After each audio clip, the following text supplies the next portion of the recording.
This morning is Kagiso Sebediela, a hospitality consultant, professional chef, food systems entrepreneur as well. He's the founder of Freedom Hospitality Group and creator of Freedom Scale, a digital platform solving one of the biggest challenges in the informal SME food sector. With 15 years experience, his work sits at the intersection of food systems and economic participation. In 2019, he was recognized by the Mail and Garden for business and entrepreneurship, and of course to date still is doing incredible work. Good morning, guys. How are you? Morning, Kitty. I'm well, thanks. How are you doing? Good. Thank you for joining us on this Sunday morning. We feel so special. Thanks for having me, and happy Women's Day to all the ladies out there. Thank you. I hear that you are also interested and used to also be part of that culture, that Kizomba culture back in the days. 2 left feet, but I enjoy a good time. Don't we all? If it's an innocent good time, we are all for it. That's it. Listen, let's dive in. Where does Kagiso's journey and connection with food start? It starts in my grandmother's house with my mom cooking, custard. I tell the story a lot. I used to love the end of her pouring it out the pot. That little, that smell. Yeah, the smell, the little crust at the bottom. I would sit with that pot and I'd enjoy the rest of that. And so instead of playing outside with the other boys, I'd be in the kitchen watching on and learning. And I suppose that's really where the love was cultivated. And soon enough, I was making, Sunday lunches for the family at like the tender age of 10. And that's kind of where the journey really starts and progresses over time, I suppose. So we must blame Granny, no?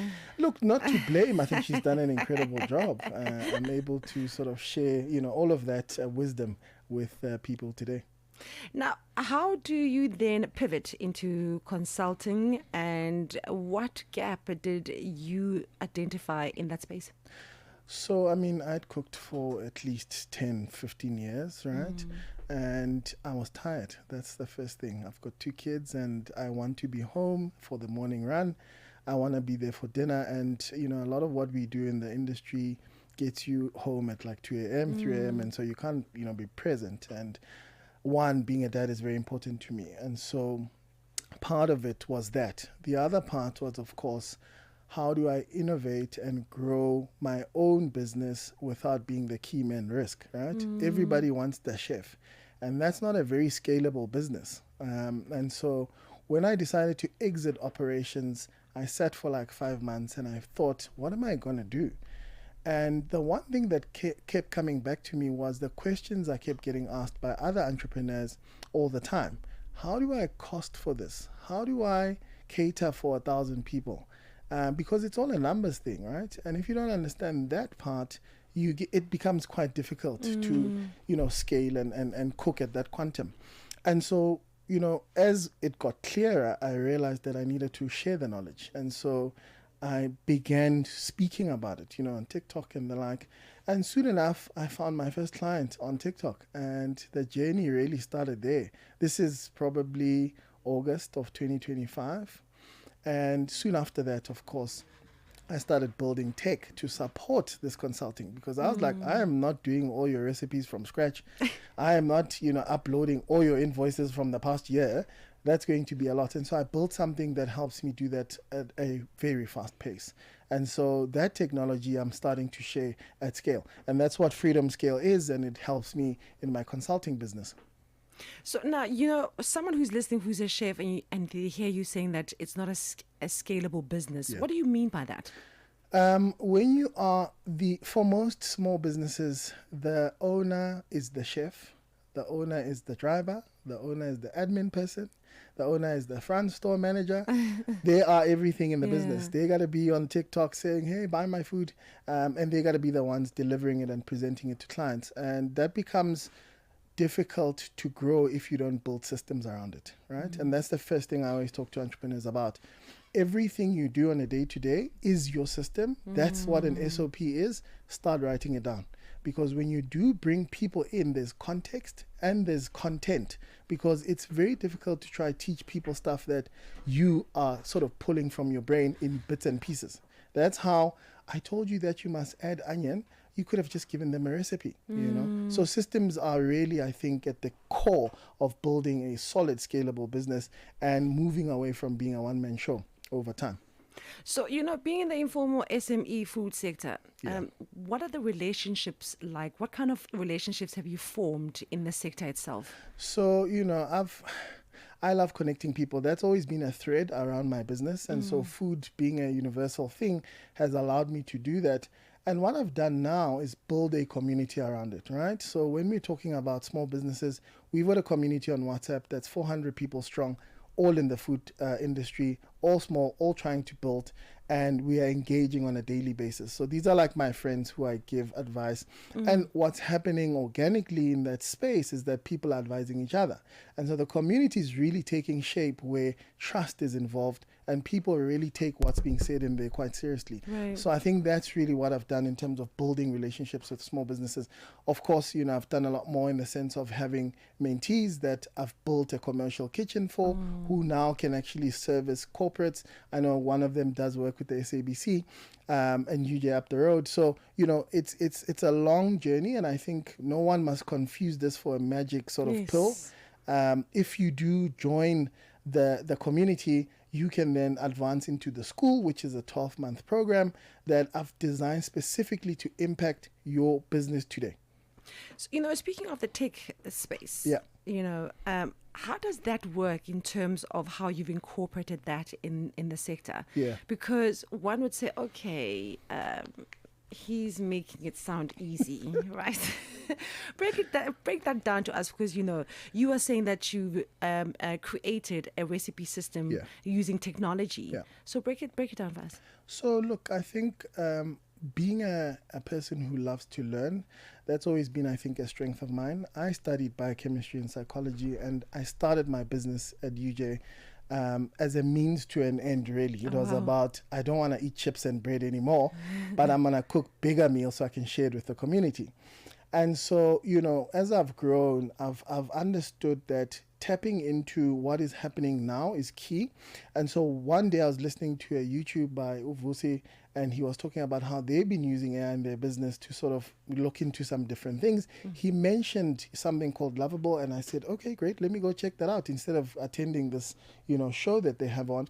And this was a no-code platform that allowed you to actually build a app by just talking to the thing. Wow. And the beauty of having experience like I do, which is operational, I could tell it exactly what I needed it to do in order to help me. So I walked that journey with, the app, and it really produced something that I thought was really incredible. Wow. At first, it was just for me to solve my problem, but then I realized everybody has this problem, and that's how that sort of has come about. And how you use the platform, really, you can speak to it, you can tell it, and in any language, right? This is built as an African native app, but the other day we got an Australian person saying, hey, we need help as well. But the point is that it understands native language, so you could speak to it in Tswana and say, Dombolo, please help me with the recipe. It will bring up a recipe in your language, and you'll be able to read that. Furthermore, it can help you build your recipes. And I say recipes are the Bible for any food business. If you don't have recipes, you're almost guaranteed to fail. It might not happen now.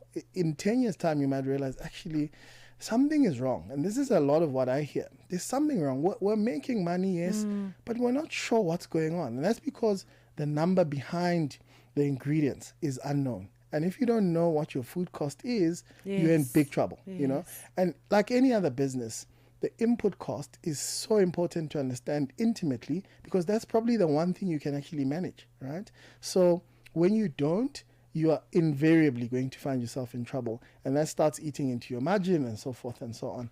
And this is really what the app helps people do.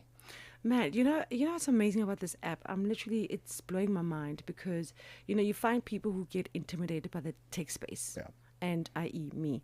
So So it's really amazing that it's not limited to an older crowd. A person who's still in school, like or as early as primary school, 100%. could literally engage with this app and start growing their own business from a very, very young age 100%. and trying things out at home. Absolutely. And also what's beautiful is that you can say, maybe let's say you're in grade 5 and say, Mom, listen, this is what I need and this is how much it's going to cost. That's it. Do you think you can be able to help me with this That's budget so I can create this and that for school? You know, so it's really, really amazing. And I just love the fact that the reach is so wide. You know, it doesn't have to be compartmentalized to just us or the older crowd, you know. So, but, you know, speaking of food, what is what do you miss most about being in the kitchen in real time? And what was your specialty dish? So I could never say I've got a specialty dish at all. I think for me, the thing I miss the most is, you know, it makes me smile to create stuff that is like really tasty. And when I see someone having it and look up to see like who made this, because I used to do, you know, very intimate sort of dinners where I'd host and talk about the food and pour you the wine and take you through this journey. And every time people took a bite and they took a, you know, a sip, it was like, this is why I'm doing this. You know, it really feels good. And hospitality is really about that. It's about a feeling, you know, it's not this, you know, go to a wall, punch some things and get a drink or get a, you know, it's really about how do you make people feel post experiencing whatever you've got to offer. So let me ask you a very strange question, right? You know, as in the beginning stage, we're going backwards and forth. Sure.